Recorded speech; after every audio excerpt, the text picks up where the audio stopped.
अस्सलाम वालेकुम स्टूडेंट्स। आज का जो हमारा टॉपिक है बेसिकली वो है क्रैब साइकिल। सबसे पहले स्टूडेंट ये याद रखिएगा कि क्रैब साइकिल के दो और नाम हैं। क्रैब साइकिल को हम सिट्रिक एसिड साइकिल भी कहते हैं और क्रैब साइकिल को हम ट्राई कार्बोक्सिलिक एसिड साइकिल भी कहते हैं, यानी कि इट मींस टीसीए साइकिल। अब अगर हम इसके नाम से चलते हैं तो क्रैब को हम क्रैब साइकिल क्यों कहते हैं? बेसिकली जिस साइंटिस्ट ने इसके बारे में बताया था उसका नाम भी क्रैब था, हैंस क्रैब। तो उसके नाम से साइकिल का नाम रखा गया, दैट इज क्रैब साइकिल। अच्छा, अब जो सेकंड नेम है citric acid cycle, Krebs cycle के दौरान एक मॉलिक्यूल बनता है जिसको हम कहते हैं सिट्रेट। इस सिट्रेट की वजह से इस साइकिल को हम कहते हैं सिट्रिक एसिड साइकिल। अब इस साइकिल का एक नाम है, इसको हम टीसीए साइकिल या ट्राई कार्बोक्सिलिक एसिड साइकिल भी कहते हैं। क्यों कहते हैं? सिट्रेट के अंदर तीन मॉलिक्यूल्स होते हैं कार्बोक्सिलिक एसिड के। तीन को हम कहते हैं ट्राई, और कार्बोक्सिलिक एसिड होते हैं इसके अंदर मौजूद, तो इसको हम कह देंगे ट्राई कार्बोक्सिलिक एसिड साइकिल। तो ये हमने यहां तक तो पढ़ लिया कि क्रैब साइकिल इसे हम कहते हैं, सिट्रिक एसिड साइकिल कहते हैं, और टीसीए यानी कि ट्राई कार्बोक्सिलिक एसिड साइकिल कहते हैं। लेकिन स्टूडेंट्स हम थोड़ा सा पिछली चीजों को रिवाइंड कर लेते हैं। हमने पढ़ा था कि भाई ग्लूकोज जिसके अंदर 6 कार्बन होते हैं, यहां पर मैंने हाईलाइट भी किया हुआ है 1 2 3 4 5 6, यानी कि ग्लूकोज के अंदर 6 कार्बन था। ग्लूकोज जो है ब्रेक डाउन होता है पायरोवेट में। पायरोवेट के अंदर कितने कार्बन होते हैं? 3 कार्बन होते हैं। और इस प्रोसेस को हमने पढ़ा था कि हम कहते हैं ग्लाइकोलाइसिस, यानी कि ग्लाइकोलाइसिस में हमने पढ़ा था कि ये एक ऐसा प्रोसेस है जिसमें ग्लूकोज कन्वर्ट हो जाता है पायरोवेट में। ग्लूकोज 6 कार्बन कंपाउंड होता है जबकि पायरोवेट 3 कार्बन कंपाउंड होता है। और हमने ये भी पढ़ा था कि एक ग्लूकोज ब्रेक डाउन होता है 2 पायरोवेट में। अब स्टूडेंट्स हम आगे चलते हैं। ये जो पायरोवेट है, बेसिकली पायरोवेट सबसे पहले कन्वर्ट होता है एसिटाइल को एंजाइम ए के फॉर्म में। अब इन दोनों में फर्क क्या है? बेसिकली पायरोवेट के अंदर 3 कार्बन मौजूद होता है, लेकिन एसिटाइल को एंजाइम ए के अंदर 2 कार्बन होता है। अब सवाल ये कि एक कार्बन गया कहां? तो अब ये याद रखिएगा कि पायरोवेट कार्बन डाइऑक्साइड रिलीज करता है। कार्बन डाइऑक्साइड रिलीज करता है तो इट मींस एक कार्बन कार्बन डाइऑक्साइड के फॉर्म में बाहर निकल गया। तो अब एक कार्बन बाहर निकल गया तो बच गए 2 कार्बन, जब ये बन गया एसिटाइल कोएंजाइम ए। और इस रिएक्शन के दौरान कोएंजाइम ए भी इन्वॉल्व होता है। कोएंजाइम ए आता है, पायरोवेट के अंदर से कार्बन डाइऑक्साइड को बाहर निकालता है और उसको कन्वर्ट कर देता है एसिटाइल कोएंजाइम ए। और इस रिएक्शन के दौरान आप ऑलरेडी जानते हैं कि एनएडी प्लस का मॉलिक्यूल हमारे सेल के अंदर मौजूद होता है। पायरोवेट हाइड्रोजन रिलीज करता है, उस हाइड्रोजन को लेता है और कन्वर्ट हो जाता है एनएडीएच में। यानी कि जो टोटल यहां पर बात हुई वो क्या हुई कि पायरोवेट कन्वर्ट होता है एसिटाइल कोएंजाइम ए में by the removal of carbon dioxide and addition of coenzyme A. और इस प्रोसेस के दौरान हाइड्रोजन रिलीज होता है जिसको एनएडी प्लस एक्सेप्ट करके कन्वर्ट हो जाता है एनएडीएच के फॉर्म में। अच्छा, अब स्टूडेंट्स ये याद रखिएगा पायरोवेट 2 हैं तो कार्बन डाइऑक्साइड निकलेंगे भी कितने? 2।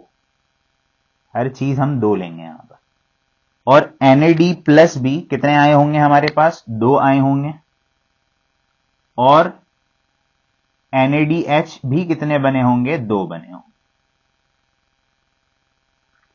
अच्छा, ये जो पूरा रिएक्शन है कि pyruvate acetyl co enzyme A के फॉर्म में जो कन्वर्ट हुआ है, इसको हम कहते हैं लिंक रिएक्शन।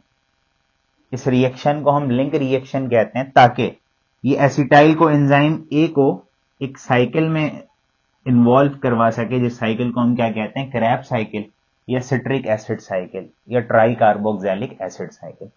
अब स्टूडेंट्स ये याद रखिएगा कि क्रैब साइकिल का जो प्रोसेस है वो माइटोकॉन्ड्रिया के मैट्रिक्स के अंदर होता है।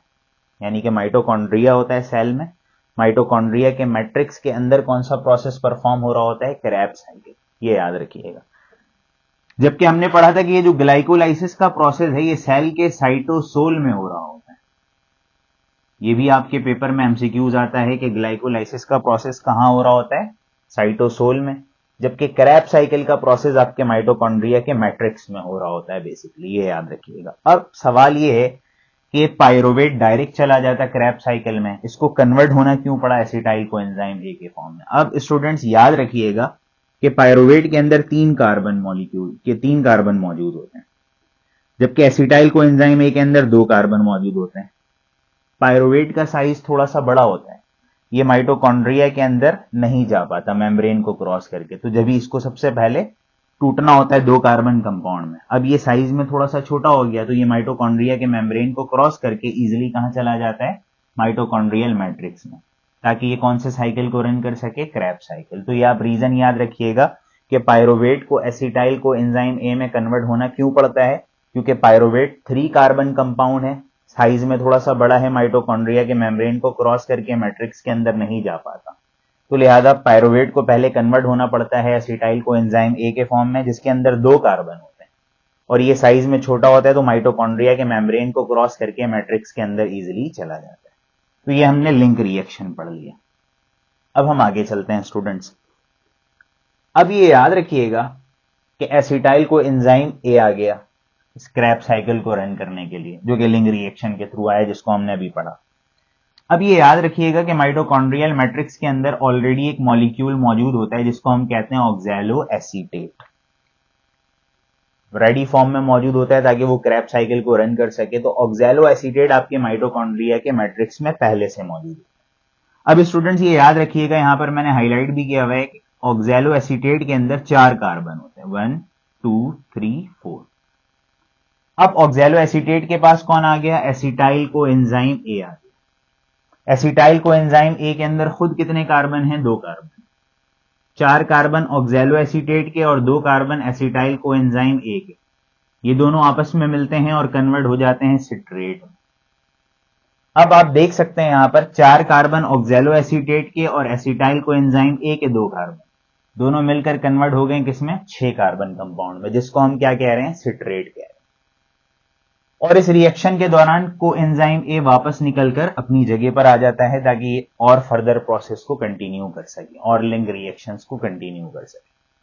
अब स्टूडेंट्स ये सिट्रेट पहला कंपाउंड बना है, तो सिट्रेट की वजह से ही हम इसको कहते हैं सिट्रिक एसिड साइकिल, जैसे कि मैंने आपको बताया था। अब स्टूडेंट्स ये याद रखिएगा, ये जो सिट्रेट है ये 6 कार्बन कंपाउंड है। अब सिट्रेट कन्वर्ट हो जाता है आइसोसिट्रेट में। अब आइसोसिट्रेट में क्यों कन्वर्ट होता है, इस रिएक्शन के दौरान वाटर का एक मॉलिक्यूल ऐड भी होता है और एक मॉलिक्यूल रिमूव भी होता है, जिसके थ्रू ये सिट्रेट कन्वर्ट हो जाता है आइसोसिट्रेट। अब यहां पर स्टूडेंट्स ये देख लीजिएगा कि ये 6 कार्बन कंपाउंड सिट्रेट भी था और आइसोसिट्रेट के अंदर भी 6 कार्बन है, तो इट मींस ये भी 6 कार्बन कंपाउंड है। अब नेक्स्ट स्टेप में स्टूडेंट्स क्या होता है कि ये जो आइसोसिट्रेट है ये कन्वर्ट हो जाता है अल्फा कीटो ग्लूट्रेट में। लेकिन इस प्रोसेस के दौरान आइसोसिट्रेट में से कार्बन डाइऑक्साइड बाहर निकलता है, यानी कि एक कार्बन कार्बन डाइऑक्साइड की शक्ल में बाहर निकल गया। तो अब 6 कार्बन थे, एक कार्बन बाहर निकल गया, तो अब बचे कितने कार्बन, 5। 1 2 3 4 5, यानी कि अल्फा कीटो ग्लूट्रेट 5 कार्बन कंपाउंड होता है। अच्छा, इस रिएक्शन के दौरान हाइड्रोजन भी रिलीज करता है आइसोसिट्रेट, जिसको NAD पॉजिटिव एक्सेप्ट करके कन्वर्ट हो जाता है NADH में। नेक्स्ट रिएक्शन में चलते हैं। ये अल्फा कीटो ग्लूट्रेट जो कि 5 कार्बन कंपाउंड है, ये कन्वर्ट हो जाता है सक्सेनाइल को एंजाइम ए में। अब स्टूडेंट्स आप देख सकते हैं कि सक्सेनाइल को एंजाइम ए 4 कार्बन कंपाउंड है, तो इट मींस इस रिएक्शन के इस स्टेप के दौरान भी कार्बन डाइऑक्साइड बाहर निकला होगा, तो इट मींस अल्फा कीटो ग्लूट्रेट का जो एक कार्बन है वो कार्बन डाइऑक्साइड की शक्ल में बाहर निकल गया, यानी कि अल्फा कीटो ग्लूट्रेट कन्वर्ट हो गया सक्सेनाइल को एंजाइम ए में। अल्फा कीटो ग्लूट्रेट 5 कार्बन कंपाउंड था, जबकि सक्सेनाइल को एंजाइम ए 4 कार्बन कंपाउंड है। अच्छा, इस रिएक्शन के दौरान आप देख रहे हैं कि सक्सेनाइल के साथ को एंजाइम ए लगा हुआ है, तो इट मींस को एंजाइम ए यहां पर आकर एक्ट किया होगा अपना। अच्छा, इस रिएक्शन के दौरान भी अल्फा कीटो ग्लूट्रेट हाइड्रोजन रिलीज करता है, जिसको NAD प्लस एक्सेप्ट करके कन्वर्ट हो जाता है NADH में। अब नेक्स्ट स्टेप में आते हैं स्टूडेंट्स। ये जो सक्सेनाइल को एंजाइम ए है जो कि 4 कार्बन कंपाउंड था, अब ये आगे कन्वर्ट हो जाता है सक्सीनेट में। अब सक्सेनाइल को एंजाइम ए और सक्सेनेट दोनों ही 4 कार्बन कंपाउंड। अब इस रिएक्शन के दौरान होता क्या, ये जो को एंजाइम ए इसके पास आया था वो को एंजाइम ए अगेन बाहर निकल जाता है, इस रिएक्शन से रिलीज हो जाता है साइकिल से बाहर। लेकिन सक्सेनाइल को एंजाइम ए जब सक्सेनेट में कन्वर्ट होता है तो इतनी एनर्जी रिलीज करता है कि वो जीडीपी गवानोसिन डाइफॉस्फेट के अंदर एक फॉस्फेट को ऐड करके कन्वर्ट हो जाता है जीटीपी में, गवानोसिन ट्राइफॉस्फेट में। अब ये स्टूडेंट्स याद रखिएगा, ये जो गवानोसिन ट्राइफॉस्फेट है ये एक एनर्जी रिच कंपाउंड है और एटीपी के इक्वल ही है। आसान से लफ्जों में आप कह सकते हैं कि यहां पर भी क्या बना, एटीपी बना, जीटीपी इक्वल टू एटीपी। अब स्टूडेंट्स सक्सेनेट जो है ये 4 कार्बन कंपाउंड है। अब ये सक्सेनेट नेक्स्ट स्टेप में कन्वर्ट हो जाता है फ्यूमरेट में। अब इस प्रोसेस के दौरान भी हाइड्रोजन रिलीज होता है, लेकिन इस हाइड्रोजन को अब जो एक्सेप्ट करेगा, आपके जहन में यही आ रहा होगा कि NAD प्लस ही एक्सेप्ट करेगा और NADH2 में कन्वर्ट कर देगा, लेकिन यहां पर ऐसा नहीं होता। सक्सीनेट जो हाइड्रोजन रिलीज करता है वो FAD प्लस उसको एक्सेप्ट करता है और कन्वर्ट हो जाता है FADH2 में। इसकी मिसाल मैं उस जैसी देता चलूं कि अक्सर ये होता है कि अगर हम अपने चाइल्डहुड की बात करें, घर में अगर हम थोड़ा सा लेट आ जाते थे तो अम्मी डंडा लेकर तैयार रहती थी कि बस इसको आने दो, आज छोड़ूंगी नहीं, कितना लेट ये क्यों आया। लेकिन फिर जब स्टडी टाइम आती है, कभी हम ग्रुप स्टडी किया करते थे, कभी रात हो गया दोस्तों के घर रह गए या लेट आ रहे हैं, तो अम्मी इंतजार कर रही होती, मारने के लिए नहीं बल्कि वेलकम करने के लिए कि भाई मेरा बच्चा मेहनत करके पढ़ लिख कर आ रहा है। तो बिल्कुल उसकी मिसाल इस जैसी है कि हर जगह हाइड्रोजन को एक्सेप्ट कौन कर रहा है, NAD प्लस, लेकिन यहां पर स्पेशल केस है, जो हाइड्रोजन एक्सेप्ट कर रहा है वो कौन एक्सेप्ट कर रहा है, FAD प्लस। ये स्पेशल केस है और ये इसको कन्वर्ट कर दे रहा है FADH2 में। अब ये जो फ्यूमरेट है, फ्यूमरेट भी 4 कार्बन कंपाउंड है, ये अगेन कन्वर्ट हो जाता है मैलेट में और इस प्रोसेस के दौरान मॉलिक्यूल, वाटर का एक मॉलिक्यूल ऐड होता है, तो ये जो फ्यूमरेट है कन्वर्ट हो जाता है मैलेट में। और एट द एंड क्या होता है कि मैलेट अगेन कन्वर्ट हो जाता है ऑक्सैलो एसीटेट में बाय रिमूविंग हाइड्रोजन। ये भी हाइड्रोजन रिमूव करते हैं। आप जानते हैं कि इस हाइड्रोजन को भी कौन एक्सेप्ट करेगा, NAD प्लस, और एक्सेप्ट करने के बाद कन्वर्ट हो जाएगा NADH में। अब ये स्टार्ट हो गया, रीस्टार्ट हो गया ये साइकिल, यानी कि जहां से स्टार्ट हुआ था वापस वहीं पर आ गया। जब इसको हम कहते हैं साइकिल, जहां से स्टार्ट हो रहा है इट मींस वहीं पर आकर खत्म हो रहा है। लेकिन अब इस साइकिल को रन करने से हमारा क्या फायदा हुआ, हम अपने फायदे की बात करते हैं कि हमारे बॉडी को क्या फायदा हुआ इतना लंबा चौड़ा रिएक्शन करके। अब ये याद रखिएगा कि अगर हम काउंट करते हैं, अभी हम सिर्फ क्रैब साइकिल की बात करते हैं, तो आप देख सकते हैं कि NADH एक ये रहा, NADH एक ये रहा और एक ये रहा। यानी कि अगर हम क्रैब साइकिल की बात करें और NADH अगर हम काउंट करें 1 2 3, कितने NADH मिले, 3 NADH। उसके अलावा एक हमें कंपाउंड मिल रहा है जिसको हम कह रहे हैं FADH2, ये भी एनर्जी रिच कंपाउंड है और ये कितना बन रहा है, 1 बन रहा है।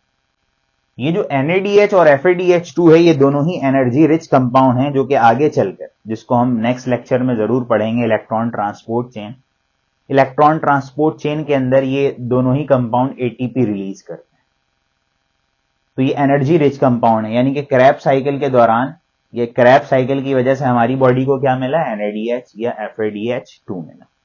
अब स्टूडेंट्स याद रखिएगा कि 2 पायरोवेट आए, एसिटाइल को एंजाइम A भी 2 आया है। ये जो हमने पूरा साइकिल पढ़ा, ये एक साइकिल पढ़ा हमने क्रैब साइकिल, लेकिन ऐसी ऐसी जो साइकिल चलेगी हमारे माइटोकॉन्ड्रिया के अंदर वो कितनी होगी, 2। तो इट मींस हम सबको 2 कर देंगे, यानी कि 3 NADH नहीं प्रोड्यूस होंगे बल्कि कितने NADH प्रोड्यूस होंगे, 6।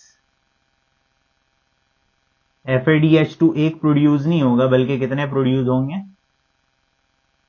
2। अगर हम स्टूडेंट्स, ये हमने क्रैब साइकिल की बात करी, कि क्रैब साइकिल से हमारी बॉडी को ये फायदा हुआ। लेकिन अब ये जो pyruvate acetyl co enzyme A में कन्वर्ट हो रहा है, यानी कि अगर हम लिंक रिएक्शन की बात कर रहे हैं, इस लिंक रिएक्शन के दौरान भी तो 2 NADH प्रोड्यूस हो रहा है, यानी कि 2 NADH का फायदा हमारी बॉडी को यहां पर भी हो रहा है। ये स्टूडेंट्स हमारी बॉडी को फायदा हो रहा है कि क्रैब्स साइकिल के दौरान हमें 6 NADH मिल रहे हैं और 2 FADH2 मिल रहे हैं, जबकि लिंग रिएक्शन के दौरान हमारे बॉडी को 2 NADH मिल रहे हैं। ये सारे ही क्या है, एनर्जी रिच कंपाउंड जो हमारी बॉडी को एनर्जी प्रोवाइड करते हैं। अच्छा, अब स्टूडेंट्स ये याद रखिएगा कि ये जो हमने पूरा क्रैब्स साइकिल पढ़ा, हर एक एक स्टेप में एंजाइम्स इन्वॉल्व होते हैं। हर एक एक स्टेप में कौन काम कर रहा है, एंजाइम काम कर रहा है, जिसको हम अभी देखते हैं कि एंजाइम कहां पर कौन सा काम कर रहा है, उसको हम देख लेते हैं। मैंने इकट्ठे इसलिए नहीं बताया कि आपको समझ में ना आए। तो अब हम हर एक एक स्टेप में एक एंजाइम काम कर रहा है और वो आपको याद रखना है, जिसको मैं आपको एक टिप बता दूंगा। अगर आप उसको समझ लेंगे तो इजीली आपको ये सारे याद हो जाएंगे। क्रैब्स साइकिल के स्टेप्स भी आपको याद हो जाएंगे और एंजाइम्स के नाम भी। अब स्टूडेंट्स ये याद रखिएगा कि जो pyruvate acetyl co enzyme A में कन्वर्ट हो रहा है, एक एंजाइम के थ्रू कन्वर्ट हो रहा है, जिसको हम कहते हैं पायरोवेट डिहाइड्रोजिनेज कॉम्प्लेक्स। इस एंजाइम का नाम है जो पायरोवेट को कन्वर्ट कर रहा है एसिटाइल को एंजाइम ए में। फिर अगर हम क्रैब्स साइकिल की बात करते हैं तो oxalo acetate acetyl co enzyme A के साथ मिलकर कन्वर्ट हो रहा है सिट्रेट में। इस स्टेप में जो एंजाइम काम कर रहा है उसको हम कहते हैं सिट्रेट सिंथेज, जो कि सिट्रेट को बनवा रहा है। फिर नेक्स्ट स्टेप में हमने पढ़ा था कि सिट्रेट आइसोसिट्रेट में कन्वर्ट होता है। यहां पर भी एक एंजाइम काम करता है जिसको हम कहते हैं एकोनिटेज। इस एंजाइम की मदद से सिट्रेट आइसोसिट्रेट में कन्वर्ट होता है। फिर आइसोसिट्रेट कन्वर्ट होता है अल्फा कीटोग्लूटरेट में। यहां पर भी एक एंजाइम काम कर रहा है जिसको हम कहते हैं आइसोसिट्रेट डिहाइड्रोजिनेज। इस एंजाइम के थ्रू आइसोसिट्रेट कन्वर्ट होता है अल्फा कीटोग्लूटरेट में। फिर उसके बाद स्टूडेंट्स याद रखिएगा कि अल्फा कीटोग्लूटरेट जो है वो कन्वर्ट होता है सक्सेनाइल को एंजाइम ए में। यहां पर भी एक एंजाइम काम कर रहा है जिसको हम कहते हैं अल्फा कीटोग्लूटरेट डिहाइड्रोजिनेज। फिर नेक्स्ट स्टेप में ये जो सक्सेनाइल को एंजाइम ए सक्सिनेट में कन्वर्ट हुआ, यहां पर भी एक एंजाइम काम कर रहा है, दैट इज सक्सेनाइल को एंजाइम ए सिंथेज। इस एंजाइम की मदद से सक्सेनाइल को एंजाइम ए कन्वर्ट हो रहा है सक्सिनेट में। फिर स्टूडेंट्स ये जो सक्सिनेट है ये कन्वर्ट हो रहा है फ्यूमरेट में by the help of another enzyme जिसको हम कहते हैं सक्सिनेट डिहाइड्रोजिनेज। फिर ये जो फ्यूमरेट मैलेट में कन्वर्ट हुआ, यहां पर भी एक एंजाइम इन्वॉल्व है, उसको हम कहते हैं फ्यूमरेज। और फिर जो लास्ट स्टेप में जो मैलेट कन्वर्ट हो रहा है ऑक्सैलो एसीटेट में, यहां पर भी एक एंजाइम काम कर रहा है, दैट इज मैलेट डिहाइड्रोजिनेज। तो स्टूडेंट्स हर एक एक स्टेप में एक एंजाइम काम कर रहा है जिसको आपको याद रखना बहुत जरूरी है। आपके एमडी कैट में जो एमसीक्यूज आते हैं वो एंजाइम्स के नाम पूछ सकते हैं आपसे, NADH की क्वांटिटी पूछ सकते हैं आपसे, FADH की क्वांटिटी, नंबर ऑफ कार्बन्स कहाँ रिलीज हो रहे हैं, कितने रिलीज हो रहे हैं, ये आपको पता होना चाहिए। कहाँ वाटर ऐड हो रहा है, कहाँ रिमूव हो रहा है, ये आपको पता होना चाहिए। अच्छा, एक इंपॉर्टेंट बात मैं आपको और बताता चलूं कि हमने जैसे पढ़ा कि क्रैब्स साइकिल माइटोकॉन्ड्रियल मैट्रिक्स में होता है। अब ये याद रखिएगा, आप जानते हैं कि इस दुनिया में जो जानदार हैं वो दो तरह के होते हैं, यूकैरियोट्स होते हैं और प्रोकैरियोट्स होते हैं। अब स्टूडेंट्स ये याद रखिएगा कि यूकैरियोट्स में तो मैट्रिक्स में हो रहा होता है क्रैब्स साइकिल, माइटोकॉन्ड्रिया के मैट्रिक्स में, लेकिन प्रोकैरियोट्स के अंदर चूंकि माइटोकॉन्ड्रिया होता ही नहीं है तो ये याद रखिएगा स्टूडेंट्स उनके साइटोसोल में ही हो रहा होता है क्रैब्स साइकिल भी। ये बड़ा इंपॉर्टेंट पॉइंट है, आपके एमसीक्यू से रिलेटेड याद रखिएगा। तो अब नेक्स्ट लेक्चर तक के लिए इजाजत दीजिए। अब नेक्स्ट लेक्चर में इंशाल्लाह इलेक्ट्रॉन ट्रांसपोर्ट चैन के साथ हम मिलेंगे। अब इस लेक्चर के एंड में आपको प्रॉपर नोट्स भी मिल जाएगा, एमसीक्यूज के कुछ पॉइंट्स भी मिल जाएंगे जो आपको हेल्प करेंगे आपके एमडी कैट के लिए भी। अगर आप चूंकि पेपर की तैयारी कर रहे हैं क्रैब्स साइकिल से रिलेटेड समझने के साथ साथ आपको लिखा हुआ भी अच्छा चाहिए, क्योंकि आप पेपर में जो लिख कर आएंगे उसके मार्क्स मिलेंगे, तो आपको एंड में नोट्स भी मिलेगा इस लेक्चर की। तो आप ज़रूर उसको स्क्रीनशॉट करके आप या तो लिख लें या तो उसको आप समझ के याद कर लीजिएगा। नेक्स्ट लेक्चर तक के लिए अल्लाह हाफ़िज़ इंशाअल्लाह। नाउ स्टूडेंट, सबसे इंपॉर्टेंट चीज़ ये है कि क्रैब्स साइकिल के दौरान जो है नेट प्रोडक्शन क्या होती है। अब ये याद रखिएगा, पायरोवेट 2 प्रोड्यूस होते हैं तो 2 साइकिल चलती है। तो 2 साइकिल के दौरान, क्रैब्स साइकिल के दौरान 8 NADH, 2 FADH2, 2 ATP और 6 कार्बन डाइऑक्साइड प्रोड्यूस होते हैं, ये आपको याद रखना। नाउ क्रैब्स साइकिल को याद रखने के लिए सबसे आसान तरीका ये कि आप ये सेंटेंस याद रखिएगा, can I keep selling substances for money officer. Can see से स्टार्ट हो रहा है तो सी से मतलब हो गया सिट्रेट, फिर आई है, आई का मतलब हो गया आइसोसिट्रेट। कीप में केस से स्टार्ट हो रहा है तो अल्फा कीटोग्लूटरेट। सब्सटेंसेज में और सैलिंग में एस आ रहा है तो सक्सेनाइल कोएंजाइम ए और सक्सेनेट। 4 में एफ आ रहा है तो फ्यूमरेट। एम में मनी आ रहा है तो मेलेट। और ऑफिसर में ओ आ रहा है तो ऑक्सैलोएसीटेट। तो आप इस सेंटेंस को याद रखेंगे तो आपको ये पूरा साइकिल याद हो जाएगा। Can I keep selling substances for money officer, ये आपको